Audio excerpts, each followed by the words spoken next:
The night I met him, I thought I had made the biggest mistake of my life. I didn't know I had just walked into the one moment that would change everything. The rain was falling so hard that the city looked like a painting someone had blurred with their fingertips. Every streetlight reflected on the wet pavement. Every sound felt distant, and my old Honda Civic moved through downtown Chicago like it was fighting to survive the storm with me. My name is Emily Carter, and at 27 years old, I thought I understood struggle. I understood late shifts, unpaid bills, and the quiet fear of wondering if one unexpected expense could break everything I had built. I worked as a medical assistant at a small clinic near Lakeshore Drive, spending my days helping people who needed care and my nights trying to convince myself that exhaustion was just another part of adulthood. That evening, all I wanted was to get home, take off my shoes, and forget the world existed for a few hours. But fate had other plans. My phone was sitting in the passenger seat, lighting up every few minutes with messages from my landlord about the rent that was almost due. I ignored them, not because I didn't care, because sometimes, when life becomes too heavy, even looking at another problem feels impossible. I turned onto a quieter street, following the GPS route that promised it would save me 12 minutes. 12 minutes. That was all it took. The rain tapped against my windshield like impatient fingers. My wipers moved faster, struggling to clear my view. Then suddenly, a black SUV appeared at the intersection ahead of me. It was impossible to miss. It was huge, sleek, perfectly maintained. The kind of vehicle that looked like it belonged to someone who never worried about parking tickets or grocery prices.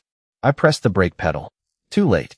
My tires slipped slightly against the wet road, and my heart dropped as my car moved forward instead of stopping. For one terrifying second, everything became silent.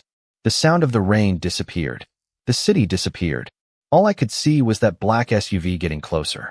The impact wasn't dramatic like the movies. It was a sharp moment of confusion, a sudden stop, a burst of noise, then nothing. I sat there gripping the steering wheel, trying to understand what had happened. My airbag had opened. The smell of the car filled the air. My hands were shaking. "Oh my God," I whispered. I looked at the damage and immediately felt sick.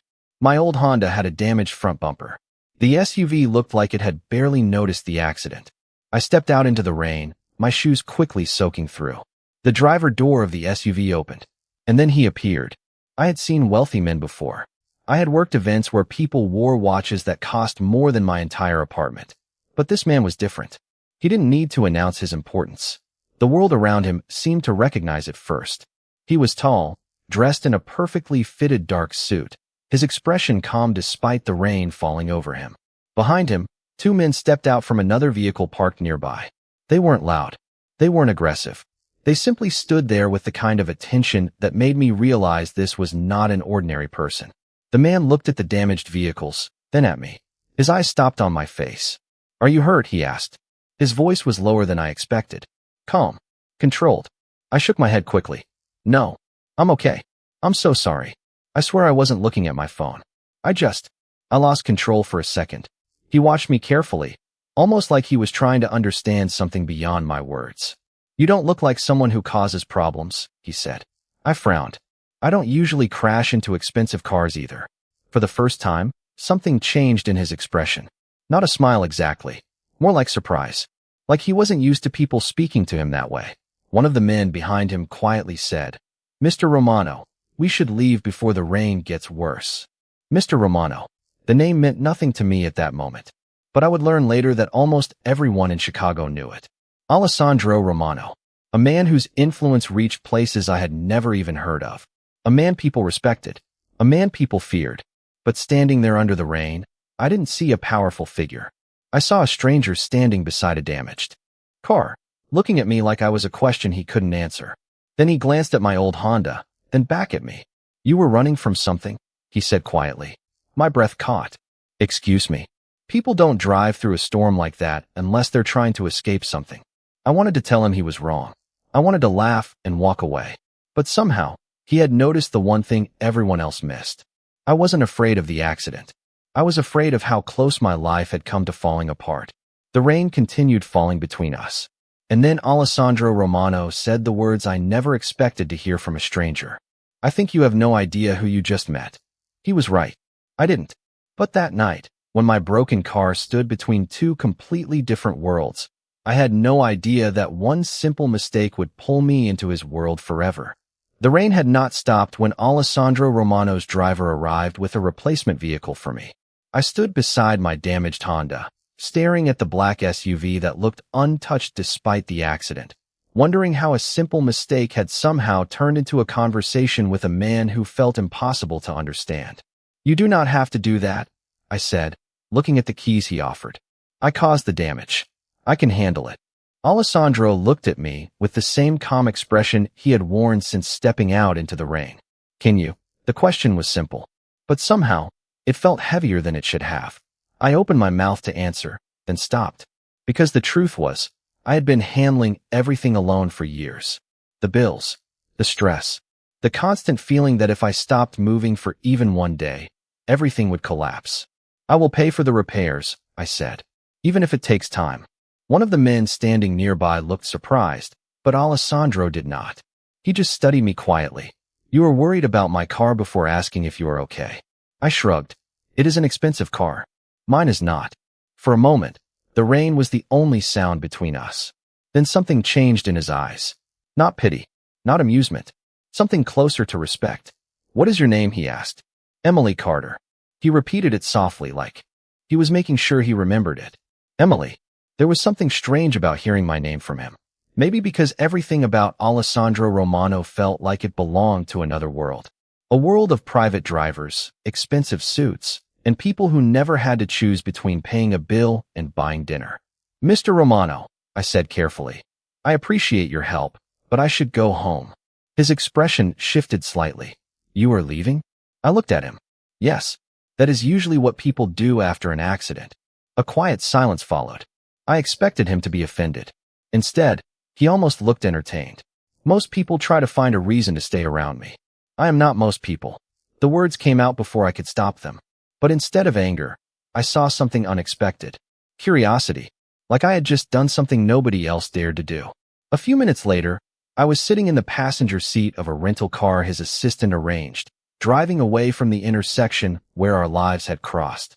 I looked back through the window and saw Alessandro still standing there, still watching. I told myself I would never see him again, that this was just a strange night. A stranger, a damaged car, a story I would tell someday when I wanted to remember how unpredictable life could be. I was wrong. The next morning, I arrived at the clinic at 7:45 in the morning, carrying my usual coffee and my usual exhaustion. The waiting room was already full. A mother holding her little daughter's hand. An elderly man looking for help with his paperwork. A young woman nervous about her first appointment. This was my world. Real people, real problems, real moments that mattered. I spent the morning trying to forget the night before, until my supervisor walked into my office holding an envelope. "Emily, this was delivered for you." I frowned. "By who?" She looked at the envelope. "Someone named Alessandro Romano." My heart stopped for a second. Inside was a simple note and a receipt. The receipt was for the repair cost of my car. Completely paid. The note had only one sentence. "You said you would handle it. I believe you." I read those words 3 times. There was no demand. No expectation. No hidden request. Just a statement. Somehow, that made it more confusing. Because powerful men were supposed to want something in return. At least, that was what I had always believed. I placed the note on my desk and tried to return to work. But my mind kept going back to that moment in the rain. The way he noticed things nobody else did. The way he looked at me like I was not invisible. Then, around noon, my phone rang. It was an unknown number. I almost ignored it. Almost. But something made me answer. "Hello." A familiar voice responded.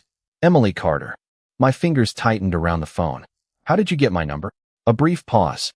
"I have resources." I should have been annoyed. Maybe I was. But underneath that feeling was something else. Curiosity. "What do you want, Mr. Romano?" His answer was quiet.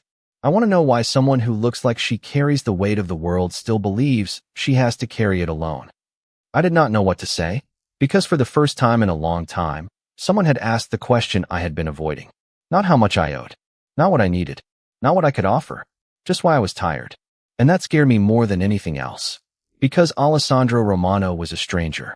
But somehow, he was already seeing parts of me that I had spent years hiding from everyone else. The strangest part about Alessandro Romano was not that he was powerful. It was that he paid attention. Most people looked at me and saw what was easy to see. A tired medical assistant. A woman with an old car. Someone trying to make rent and survive another week.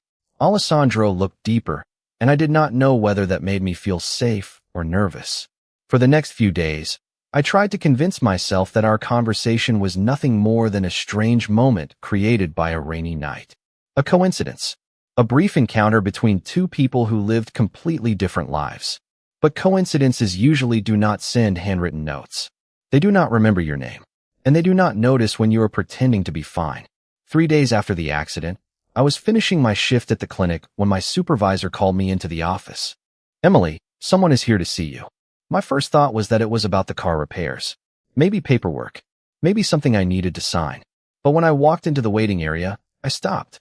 Alessandro was standing near the window. No expensive crowd around him. No dramatic entrance. Just him, wearing a dark coat, looking completely out of place among the worn chairs and old magazines on the table. "What are you doing here?" I asked. His eyes moved around the clinic before returning to me. "I wanted to see where you spend your days." I crossed my arms. That sounds like something a person should ask permission for. A small pause. Then he nodded. "You are right." That answer surprised me. I expected confidence. Arrogance. The kind of response from someone used to getting whatever he wanted. Instead, he accepted my criticism like it mattered. "I apologize," he said. "I should have called first." For some reason, that simple apology unsettled me more than his power did. People like Alessandro Romano were not supposed to apologize easily. "Why are you here?" I asked again. He looked toward the patients waiting quietly in the room. "Because I wanted to understand something." "What?" "Why you were driving through a storm with a car that barely works, worrying about a stranger's property more than your own safety." I looked away. I hated that he noticed. "It was just an accident." "No," he said quietly. "It was a habit." His words landed differently. Because he was right. I had spent years putting everything else first. My patients. My family. My responsibilities. Everyone except myself. "You do not know me," I said.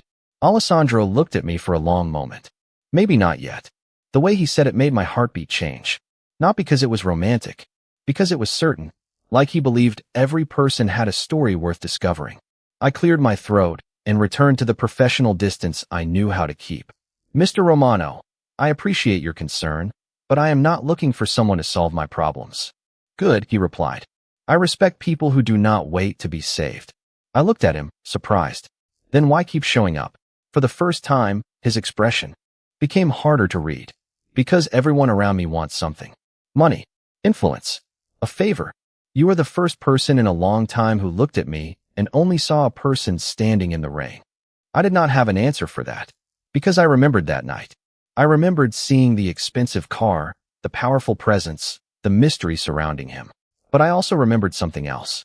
A man who asked if I was hurt before asking about the damage. A man who noticed I was tired before noticing I was afraid. Before he left, he placed a small card on the table. "If you ever need help, call me." I looked at the card but did not pick it up immediately. I probably will not. Alessandro gave a quiet nod. "I know." That response caught me off guard. "You know?" "Yes." He looked toward the door. "But I also know life has a way of changing our plans." After he walked away, I stood there holding the card in my hand. I told myself I would throw it away. I told myself people like Alessandro Romano belonged to a world I should stay away from. A world of secrets and influence and rules I did not understand. But that evening, when I returned home and found a letter waiting at my apartment door, everything changed. It was not from Alessandro. It was from my landlord. A reminder that my rent was overdue and that I had 7 days to fix the situation. I sat on my small couch, staring at the paper in silence. The same couch where I had eaten countless lonely dinners. The same apartment where I had convinced myself I did not need anyone. Then my eyes moved to the card sitting on the table. Alessandro Romano. A phone number. One choice. That was all it was. But sometimes, one small choice is the beginning of a completely different life. For 2 days, I kept Alessandro Romano's card on my kitchen table and pretended it was not there. Every morning, I made coffee in my small apartment, looked at that simple piece of paper, and told myself the same thing. I did not need help. I had built my life without anyone carrying me. I could fix this. I could find extra hours at the clinic, take another weekend shift, cut my expenses, and somehow make everything work. That was what I always did. I survived. But on the third night, after a 12-hour shift, I sat in my car outside my apartment building and realized something I did not want to admit. Being strong all the time was exhausting. The next morning, I finally called the number. He answered after the first ring. Emily. He said my name like he already knew I would be the one calling. How did you know it was me? I asked. Because I saved your number. I looked out the window of my apartment. That sounds a little too confident. A quiet pause followed. Then I heard something unexpected. A small laugh. You were probably right. I smiled before I could stop myself. It was strange hearing that sound from him.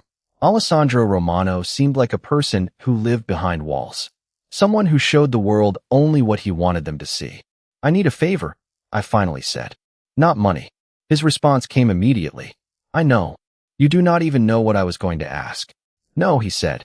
But I know you well enough to know what you would not ask for. I did not know whether that should make me uncomfortable or impressed. I need advice, I explained. My rent is behind. I am trying to figure out how to handle everything without making a bigger problem. Meet me for coffee. I hesitated. Coffee? Yes, coffee. In a public place. During the day. You set the location. The fact that he added those details surprised me. It felt like he understood my concern before I said it. So I chose a small coffee shop near the clinic. Nothing fancy. No private rooms. No expensive atmosphere. Just a place where people came to drink coffee and continue their ordinary lives. When Alessandro arrived, he looked almost out of place. Not because he was intimidating. Because he was too polished for a place where the chairs did not match and the menu was written on a small chalkboard behind the counter. He sat across from me and listened. Really listened. I explained my situation. The overdue rent. The pressure. The fear that asking for help meant admitting I had failed. He did not interrupt once. When I finished, he stirred his coffee slowly and looked at me. You think needing support means you are weak. I looked down. Does it not? No. His answer was immediate. A person can be independent and still accept kindness. I studied his face. You sound like you believe that. For a moment, his expression changed. The confident man everyone knew disappeared, and I saw something quieter underneath. I am still learning. That surprised me. Alessandro Romano, the man everyone seemed to respect, admitted he was still learning something. What are you learning? I asked. He looked toward the window, watching people walk through the city. That control is not the same as peace. Those words stayed with me, because I understood them. I had spent years trying to control every detail of my life because I was afraid of what would happen if I stopped. Maybe we were not as different as I thought. Before we left, Alessandro offered a solution. Not money, not a shortcut, a connection to a community program that needed medical assistance and paid fairly. A chance, something I could earn. Why are you helping me? I asked. He looked at me quietly. Because you helped me remember something. What? That not everyone sees power first. Some people still see humanity. I carried those words with me after I walked away. I still did not know who Alessandro Romano truly was. I still knew there were parts of his life hidden from me. But for the first time, I wondered if the biggest danger was not trusting him. Maybe the biggest danger was refusing to believe someone could see my struggle and simply choose to care. After that coffee meeting, I told myself things would go back to normal. I would return to the clinic. Alessandro would return to his world. The strange connection created by a rainy night would slowly become nothing more than a memory. But life had a way of proving me wrong. The following week, I started the new position Alessandro had helped me find. It was not a gift. It was not a favor. It was exactly what I needed. A better opportunity at a community health center that valued my work and paid enough for me to breathe again. For the first time in months, I stopped checking my bank account every few hours. For the first time in years, I allowed myself to imagine a future instead of just surviving the present. I should have felt relieved. Instead, I felt something I did not expect. Guilt. Because a small part of me wondered if I had only gotten the opportunity because Alessandro Romano had opened a door. I hated that feeling. I wanted to believe I earned my place. So I worked harder than anyone else. I arrived early. I stayed late. I proved that I belonged there. One evening, after finishing paperwork, I stepped outside the building and found Alessandro waiting near the sidewalk. Not surrounded by people. Not making an entrance. Just standing there quietly. Do you always appear when people are thinking about you? I asked. He looked at me. Were you thinking about me? I immediately regretted the question. That is not what I meant. A faint smile appeared on his face. I know. I shook my head. You enjoy making people uncomfortable. Only people who pretend they are not curious. I looked away, trying not to smile. It was becoming dangerous how easy it was to forget the distance between us. How did you know I started the job? I asked. His expression became more serious. I asked. You asked who? People who manage the program. I studied him carefully. You check on me often? I make sure people I care about are doing well. The words caught me off guard. Care. It was such a simple word. But coming from him, it carried weight. You barely know me, I said softly. Alessandro looked toward the busy street. Sometimes you learn more about a person in one difficult moment than you learn from years of conversations. I remembered the accident, the rain, the way everything had changed in a matter of seconds. Before I could answer, my phone rang. It was my supervisor from the clinic. I answered quickly. Her voice sounded worried. Emily, can you come back for a moment? There is something you need to see. 20 minutes later, I was standing inside my old workplace. The familiar walls felt different. The waiting room was quieter than usual. My supervisor handed me a folder. Someone left this for you. I opened it slowly. Inside were documents about a patient assistance program. A program that had been struggling to stay open because of funding problems. There was a note attached. Healthcare should not depend on someone's ability to pay. No name. No signature. But I knew. I looked at my supervisor. Who gave this to you? She hesitated. A representative from the Romano Foundation. My chest tightened. The Romano Foundation. Another piece of Alessandro's world I knew nothing about. Later that night, I confronted him. Why did you do that? I asked. He looked genuinely confused. Do what? The clinic program. The funding. He was silent for a moment. Because it mattered. You could have told me. Would you have accepted it if I did? I did not answer. Because he already knew. I would have refused. I would have said I did not need help. Alessandro stepped closer, but kept his distance. Emily, there is a difference between taking advantage of someone's kindness and allowing kindness to exist. I looked at him. You make everything sound simple. No, he said quietly. I make it sound possible. That sentence stayed with me. Because maybe that was the thing that made Alessandro Romano different. He did not make my problems disappear. He reminded me that I was allowed to believe tomorrow could be better. But as I watched him leave, I realized something else. A man like Alessandro did not become powerful by accident. There was an entire world behind his calm expression, a world I knew nothing about. And sooner or later, I would have to decide if I was brave enough to see it. The more I learned about Alessandro Romano, the more I realized how little I actually knew. That was the strange part. He had entered my life during a rainy night with a damaged car and a simple question about whether I was hurt. But every answer I found about him created 3 more questions. People knew his name. They respected his influence. They talked about his businesses, his connections, and the way entire rooms seemed to change when he walked in. But nobody talked about the person I had seen sitting across from me in a small coffee shop. Nobody talked about the man who admitted he was still learning how to find peace. And maybe that was what confused me the most. I was beginning to see 2 different versions of Alessandro. The one everyone else saw, and the one he showed me. A few weeks passed, and my life slowly started changing. The new job gave me stability. The community program at the clinic continued helping families who needed support. I was grateful, truly grateful. But I also wanted to make sure I never forgot who I was before Alessandro appeared. I was Emily Carter. I was the person who worked long hours because people depended on me. I was the person who kept going even when life became difficult. I did not want to become someone who only existed because of someone else's generosity. That was why, when Alessandro invited me to a charity event for the community program, I almost said no. I do not belong at events like that, I told him over the phone. There was a brief silence. Why do you believe that? Because those rooms are filled with people who have everything figured out. His voice became softer. Emily, I have spent years in those rooms. Most people are just better at pretending. I smiled slightly. You always have an answer. Only when you ask the right questions. The event was held at a historic hotel in downtown Chicago. The kind of place with marble floors, tall windows, and lights that made everything look more beautiful than reality. I felt uncomfortable the moment I walked inside. My dress was simple. My shoes were practical. Everyone around me looked like they belonged in magazines.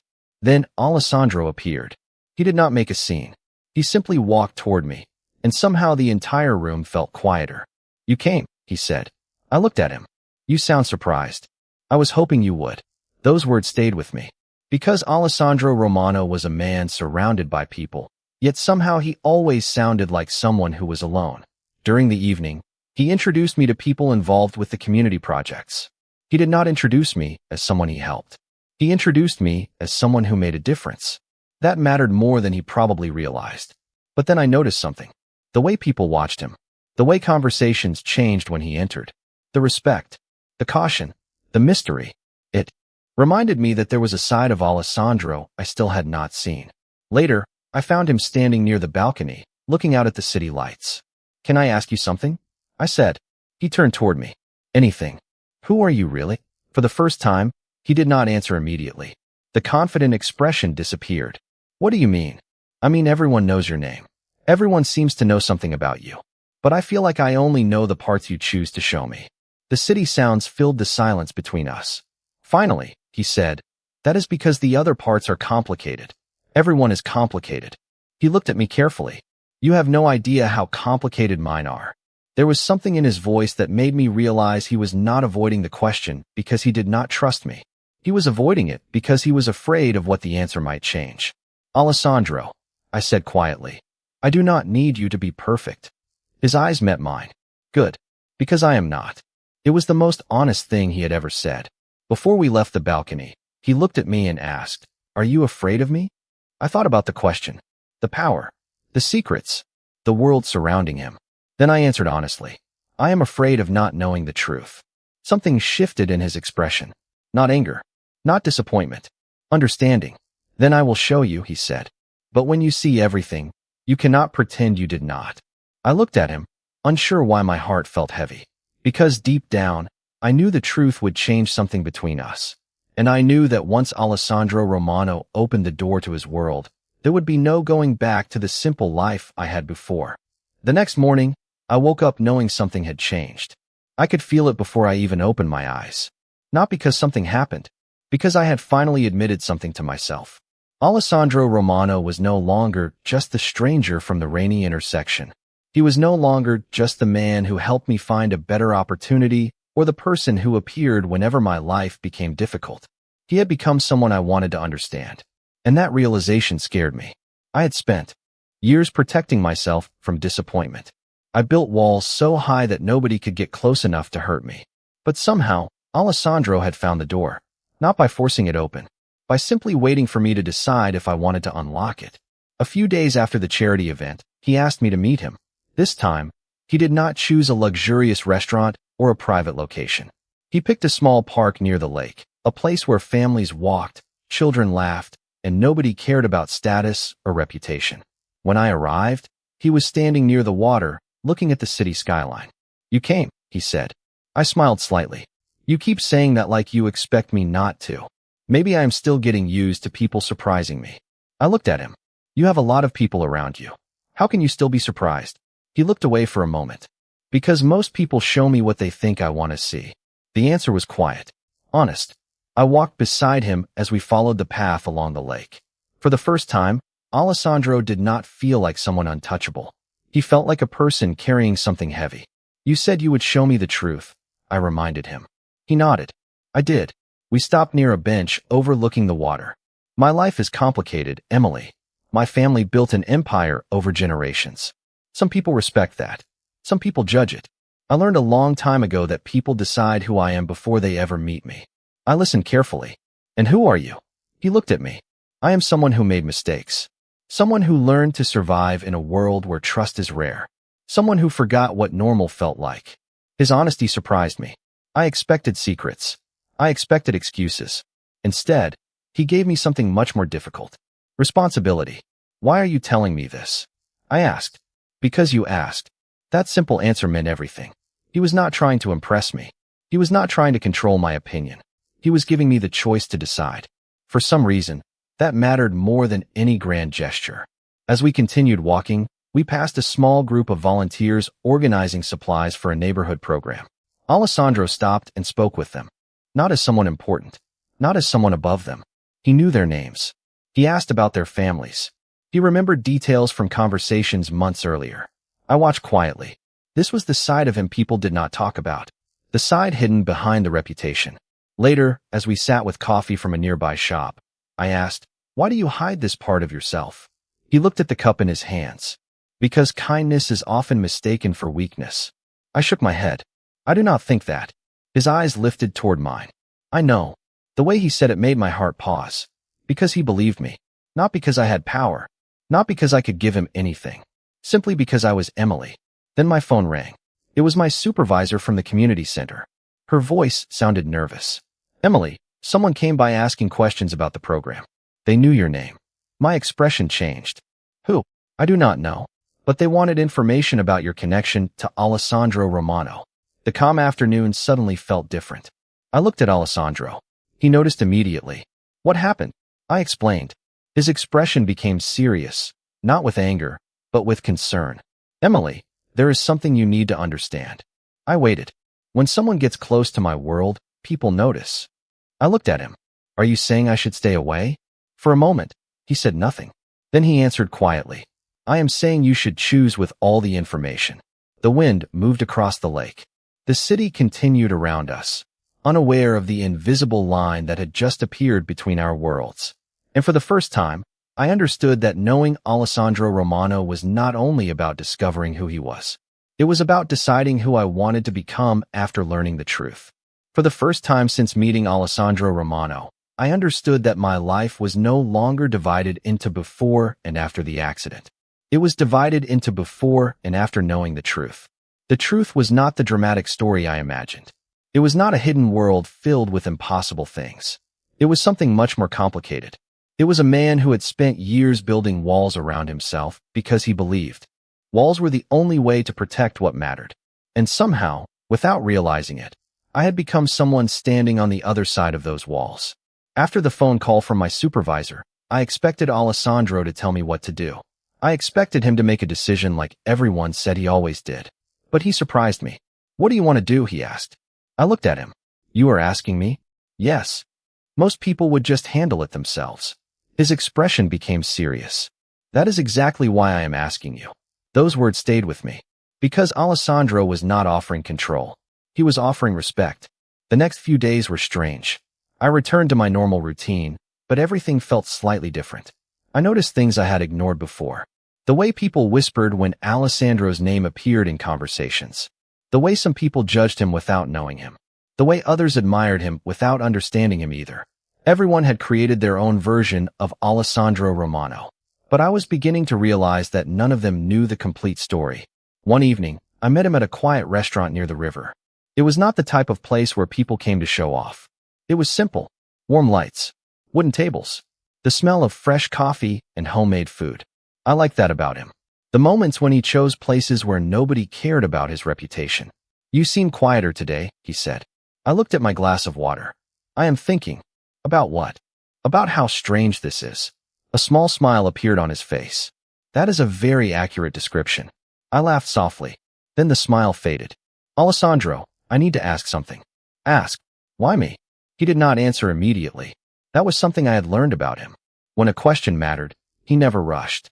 "Because you were the first person in a long time who did not look at me and see what I could provide." I listened. "When we met, you did not know my name. You did not know my influence. You did not care about any of that. You were just angry that your car was damaged." I smiled.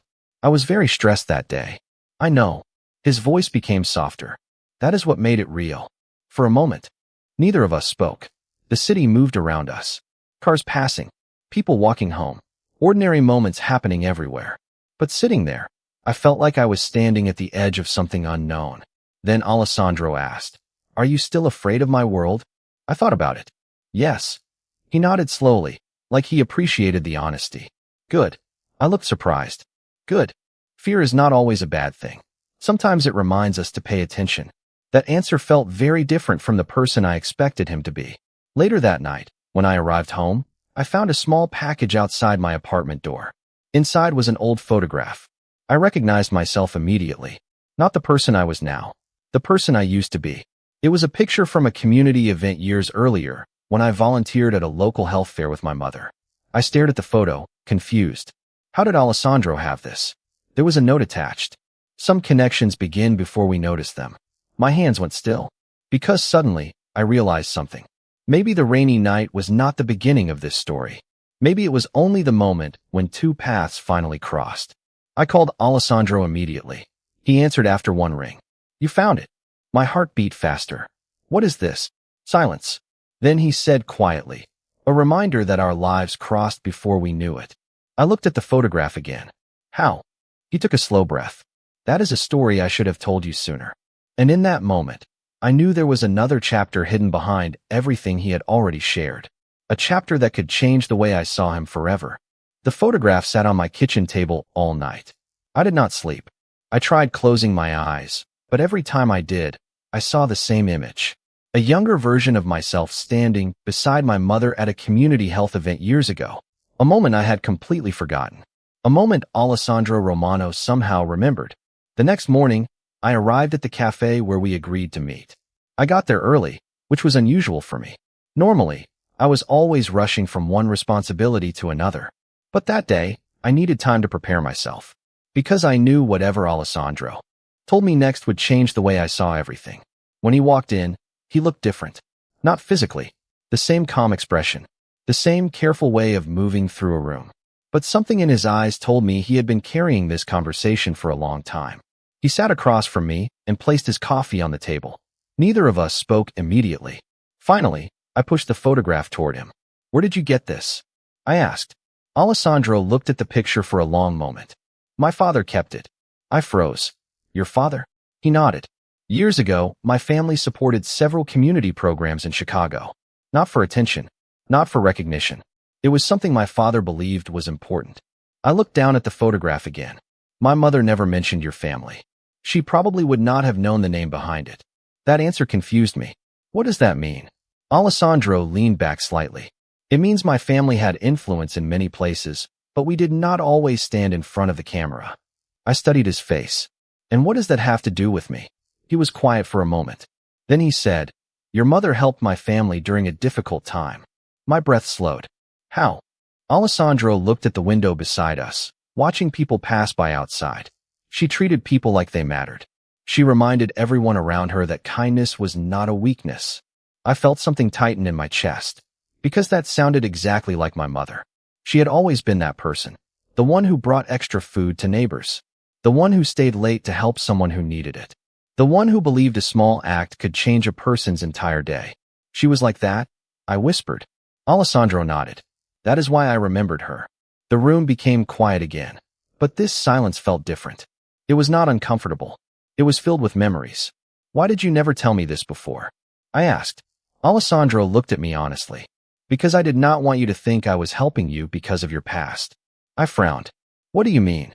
I wanted to know you for who you are now. Not because of a connection from years ago. Not because your mother helped my family.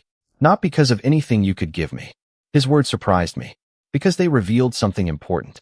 Alessandro had been protecting my choice all along. Even when he could have explained everything, he waited. You could have used this information to make me trust you, I said. He shook his head. Trust that is created by pressure is not trust. That sentence stayed with me, because it explained everything about him that I had struggled to understand. The man everyone described as powerful was careful with the one thing he could not buy. A person's choice. After we left the cafe, I walked through the city feeling like I was seeing everything differently. The streets were the same. The buildings were the same. But the story had changed.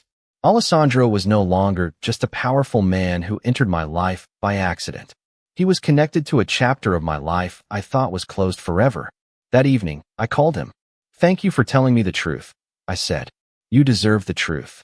I looked out at the lights of Chicago. I do not know what happens next. Neither do I, he replied. I smiled slightly. You do not know? No. His voice became softer. For most of my life, I knew exactly what would happen next. With you, I do not. Those words stayed with me long after the call ended. Because maybe that was the reason we understood each other. I spent my life trying to control uncertainty. He spent his life controlling everything around him. And somehow, we both discovered the same thing. The most meaningful moments in life are often the ones we cannot plan. The next morning, I received a message from the community center. There was a new project starting, a project that needed someone to lead it. My name was the first one recommended. I stared at the message for a long time. Then I smiled. Because for the first time, I was not being offered a chance because someone opened a door for me. I was being trusted because I had earned my place.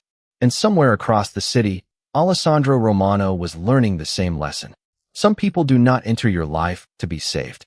Sometimes, they enter your life to remind you that you were already strong enough to save yourself.